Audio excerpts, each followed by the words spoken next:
once I have done the sketching stage of a project, there's this dilemma of whether if I should continue onto the inking stage with the original sketch, or if I place it on a light box and trace over my work. And usually it is the second option, purely for the fact that I do not want to ruin the master copy of my work, all that time and effort that I spent to draw all of this, all these painstaking hours just to get it messed up. Doesn't seem right. Not at all. Not one little bit of it seems right. And who in their right mind would risk the master copy to just be able to get through this project faster? No. That's not how I roll, quite literally. That is not how I work. And that's not really a smart way of working either. Now, I'm the kind of artist, unfortunately, that once I have drawn something, I can't redraw it again. Not just from I wouldn't say boredom, but for lack of better terms, from a boredom standpoint. But for the fact that I can't get the same feel from my work. I can't get the same emotion, the same energy. I can't replicate it a second time round. Not unless if I know it off by heart, and I don't need to look at references. I can just draw it straight away. Unfortunately, I'm not built like that. If I'm going to do a project, it's going to be a one-time shot. And to preserve that one-time shot, I need to use a light box, so I don't ruin my pencil work.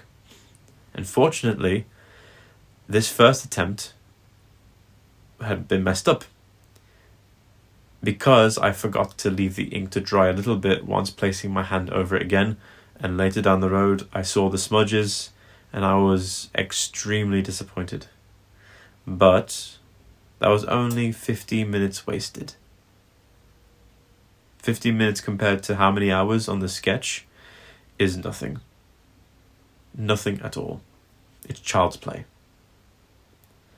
But on the second one, I learned from my mistake again, and I decided to leave it to dry a little bit before I carried on. Funnily enough, when you've not drawn in a long, long time, sometimes you forget the small things that you do.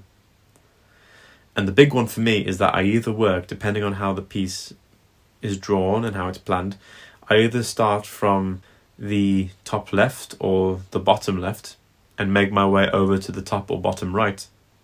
So my hand does not come anywhere near the wet ink, and it's always moving away from the wet ink.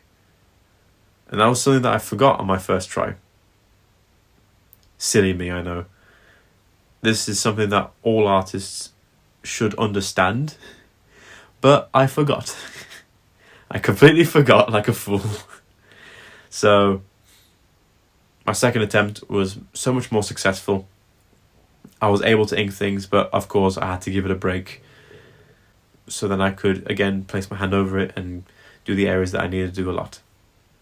But this is also a stage where I incorporate a little bit of, say, a personal touch.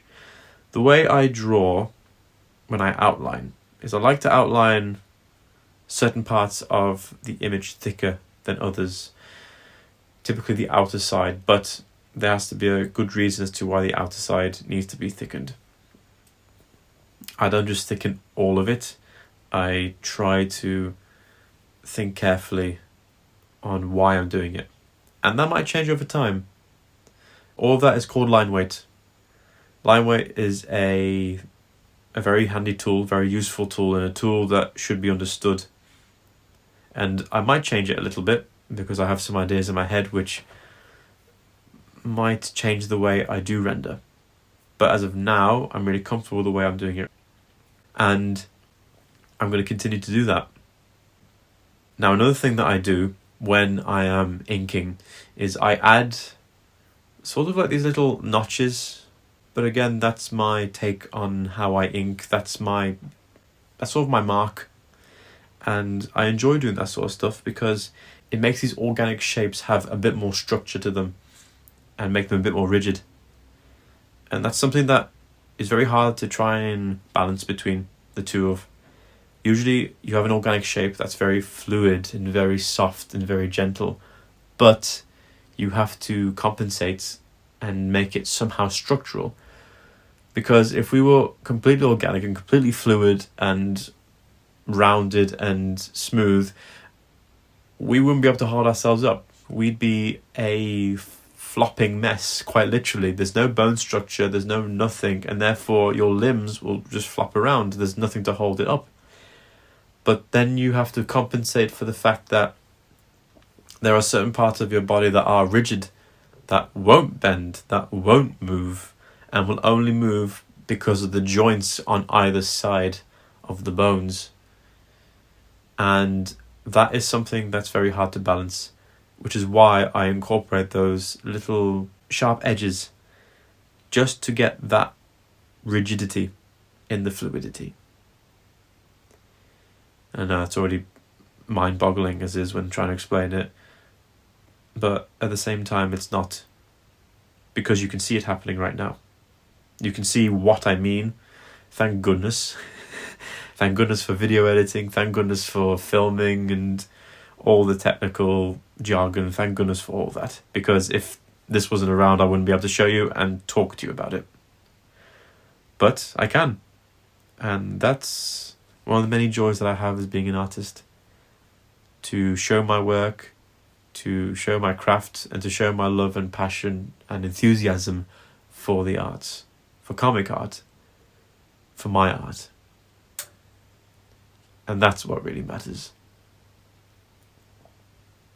If you go into the industry thinking that you're going to earn so much and this and that, you're already putting yourself in jeopardy. Because being an artist isn't about money. It's not. Yes, of course, we need it to survive, and we need it for our craft, but the core of it shouldn't be to earn money. The core of it should be because you love it. You love to draw, you love to create, and you love to inspire others, as well as yourself. And at the end of the day, that is all that really matters. If you don't have that, then being an artist is more tricky than you realise. But that is my piece on Darksiders in the inking stage, part 2, and part 3 will soon come out as well. And until then, I hope you enjoyed the footage. I hope you enjoyed the video that I created to showcase all the inking process that I do. And I'll catch you on the next one.